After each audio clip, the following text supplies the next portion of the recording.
Hello folks and welcome to Monday's edition of Magoo Sports News. I am, as always, Magoo, and it's normally at this point where I'd say, what a fantastic weekend of sport we had, but to be honest with you, it was crap.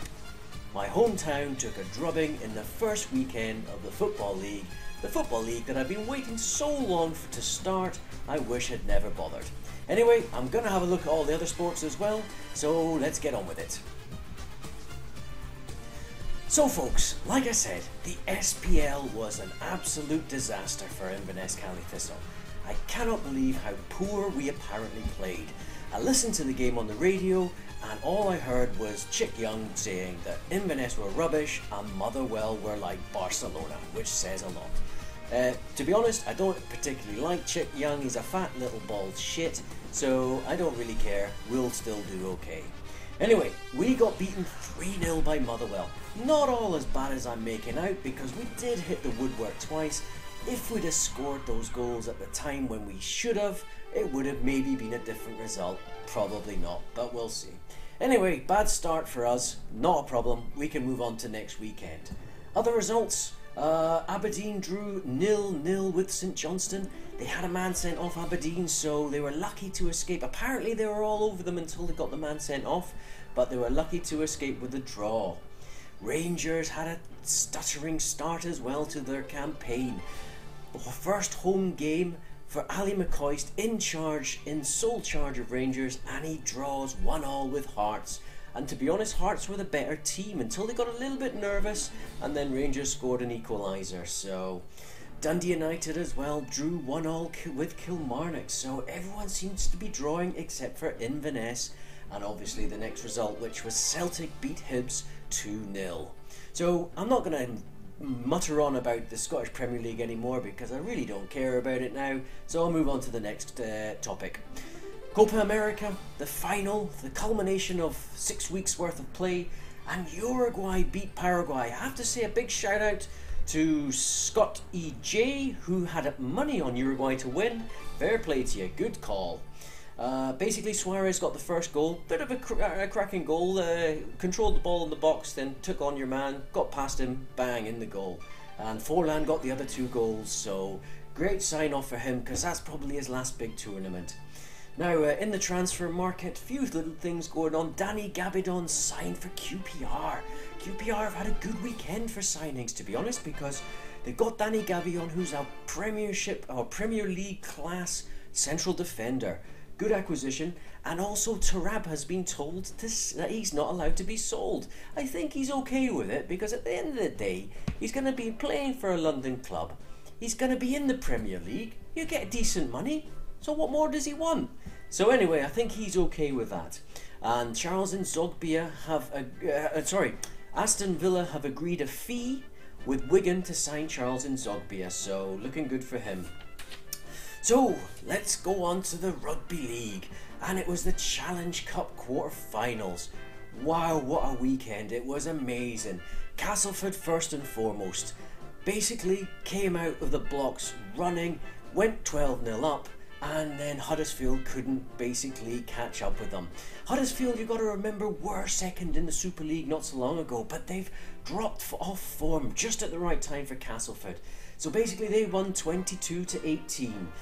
Just hope Castleford can maintain this sort of form in the Super League so that they can get themselves in a good position, maybe even top 4.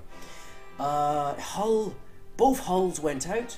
Leeds beat Hull, normal Hull that is, 38-22, and St Helens beat Hull KR, absolutely hammered them, 54-6.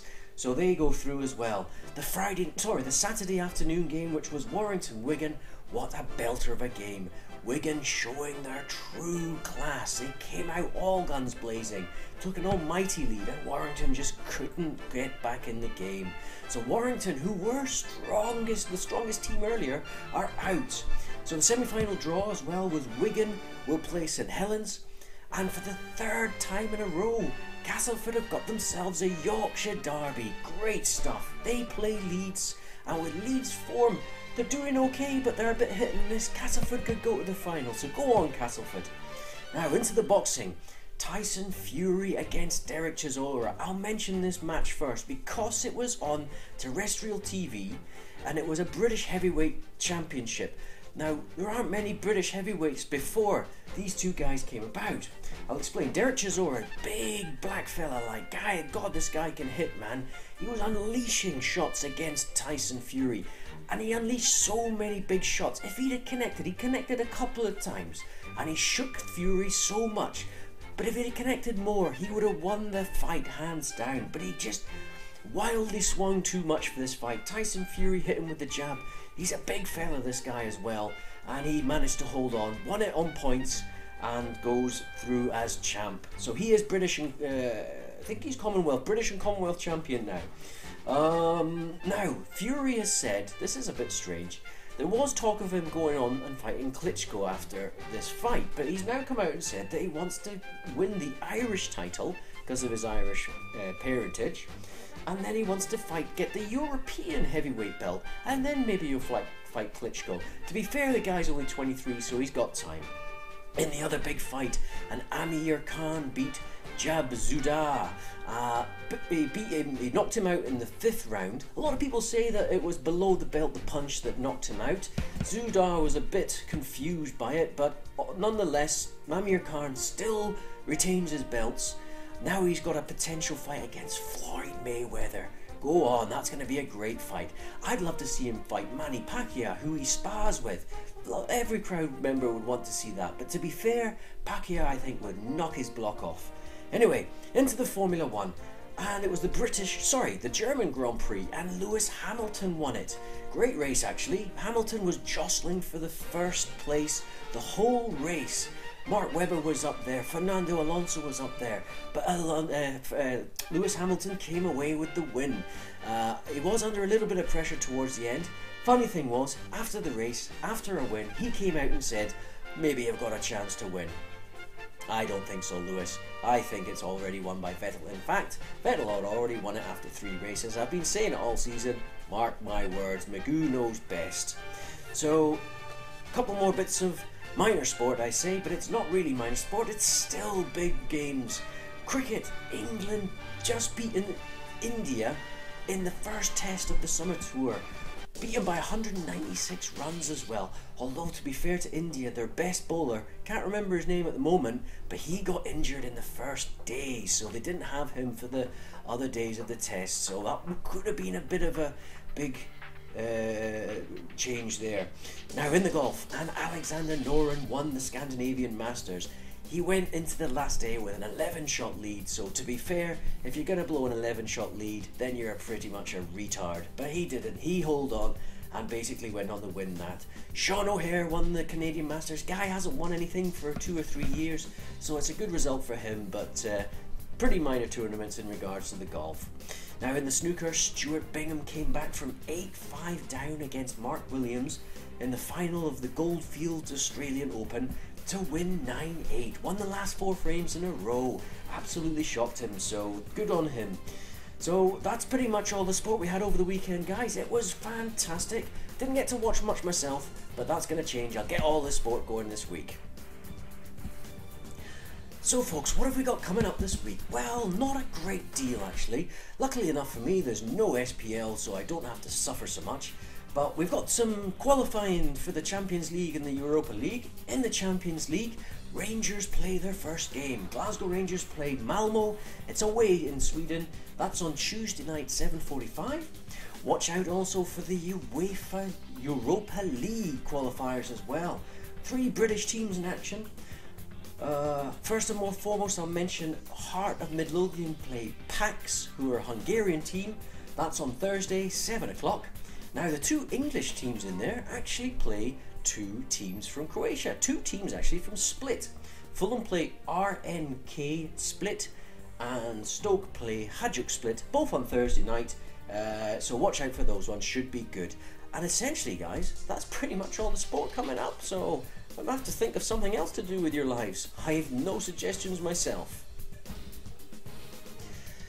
So guys, I pose a question to you. Do you think you know more about Premier League football than me? If so, join the fantasy football.